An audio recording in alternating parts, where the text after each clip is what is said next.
isn't a psychopath, he is a king. He is a king. Odysseus drives the iron chair through the sand, screaming gibberish, eyes rolling back in his head. He yokes an ox and a donkey together, fighting their mismatched strength, forcing them to drag the plough while he sows salt into his own fields. He is desperate to prove he has lost his mind, but the soldier watching him, Palamedes, isn't buying it. Palamedes snatches the king's newborn son, Telemachus, from the nurse and throws the baby directly onto the furrow, right in the path of the oncoming blade. The test is brutal and simple. If Odysseus is truly mad, he will run the child over. If he is sane, he will stop. In a heartbeat, the madman swerves. He jerks the reins, saving the boy and exposing his own lie. The act is over. The soldiers grab him. The draft has officially begun. And the real Odysseus is dragged away from the only life he ever wanted to protect.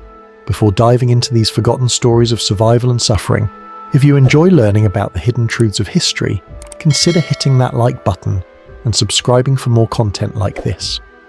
And please comment below to let me know where you're listening from. I find it incredible that we're exploring these ancient stories together from different parts of the world, connected across time and space by our shared curiosity about the past. That moment on the beach tells you everything you need to know. Forget the marble statues and the noble speeches. This is a story about a man who would ruin his own kingdom just to avoid a war. And he had good reason to be terrified. The year is roughly 1200 BC. The world is ending. Historians call it the Bronze Age collapse, but for the people living through it, it felt like the apocalypse. The great superpowers of Egypt, the Hittites, and Mycenae were crumbling. Cities were burning from Greece to Gaza. Mysterious raiders known as the Sea Peoples were scouring the coastlines, leaving nothing but ash in their wake. Trade routes were severed. Famine was rampant. In this chaotic landscape, Odysseus wasn't a refined monarch sitting on a velvet throne. Archaeology on the island of Ithaca reveals a different reality. He was a chieftain, a warlord living in a fortified stone outpost, commanding a fleet of fast, red-painted galleys. His power didn't come from divine right. It came from his ability to raid his neighbours and hold his ground. This distinction is crucial. When we call him a hero, we apply modern morals to a Bronze Age survivor. The ancient texts call him polytropos, which means the man of many turns. That isn't a compliment about his wit. It means he is slippery, dangerous, willing to do whatever is necessary to keep breathing. The Trojan War was not a glorious crusade for Helen's honour.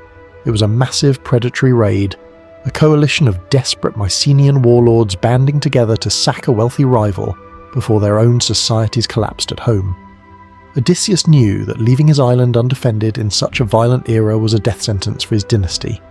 He knew the wolves would come for his wife and son the moment his sails disappeared over the horizon. Palamedes may have won the game on the beach, forcing Odysseus onto the ship, but he made a fatal error. He created an enemy who plays by no rules. Odysseus stepped onto that boat not as a soldier seeking glory, but as a cornered animal. And as the fleet set sail for Troy, he began to sharpen the very specific set of skills that would eventually burn that city to the ground. To understand why that man on the beach was willing to slice his own son in half to save him, we have to look at his blood. Odysseus was not born into a lineage of shining knights or altruistic saints. He was bred from criminals. If we reconstruct the early timeline of Odysseus's life, we find a family tree that looks more like a police lineup than a royal registry. His maternal grandfather was a man named Autolycus. In the ancient texts, Autolycus isn't praised for his honour. He is feared as the king of thieves. He was a shapeshifter, a liar, and a manipulator who could steal a herd of cattle right out from under your nose and repaint them so you wouldn't recognise them in the morning. When the baby Odysseus was born, this grandfather was asked to name the child. Usually names were hopeful, like Strongarm or Godlover. Autolycus looked at the infant and gave a chilling response. He said that since he had been a source of pain to so many, let the child be named Odysseus. The name comes from the Greek verb odyssemenos. It doesn't mean brave. It roughly translates to the hated one, or more accurately, he who gives and receives pain. From day one, he was branded. He was not destined to be loved. He was destined to suffer and to cause suffering. This upbringing created a very different kind of leader. While other heroes like Achilles or Ajax were being trained in the art of beer, Meaning raw physical force, Odysseus was mastering MythIs. This is a crucial Greek concept. MythIs is cunning. It is the intelligence of the ambusher, the trapmaker, the octopus that changes colour to hide from the shark. He learned early on that the world does not care about fairness. There is a famous story from his youth that serves as the first real scar on his psyche. While visiting his grandfather, the teenage Odysseus went on a boar hunt on Mount Parnassus. A wild boar is not a pig. It is 300 pounds of muscle and razor-sharp tusks. During the hunt, the beast charged. It gored Odysseus deep in the thigh, ripping through muscle and sinew.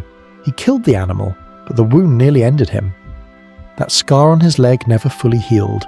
It became his defining physical feature, a permanent reminder etched into his flesh that nature is violent, unpredictable, and faster than you. You cannot box with a wild boar, you cannot reason with it, you have to outsmart it, or you have to kill it before it sees you. So when we fast forward back to the Trojan War, we can see why Odysseus was such an anomaly among the Greeks. He was surrounded by men who treated war like a sport. They wanted to drive their chariots into the open field and duel for glory.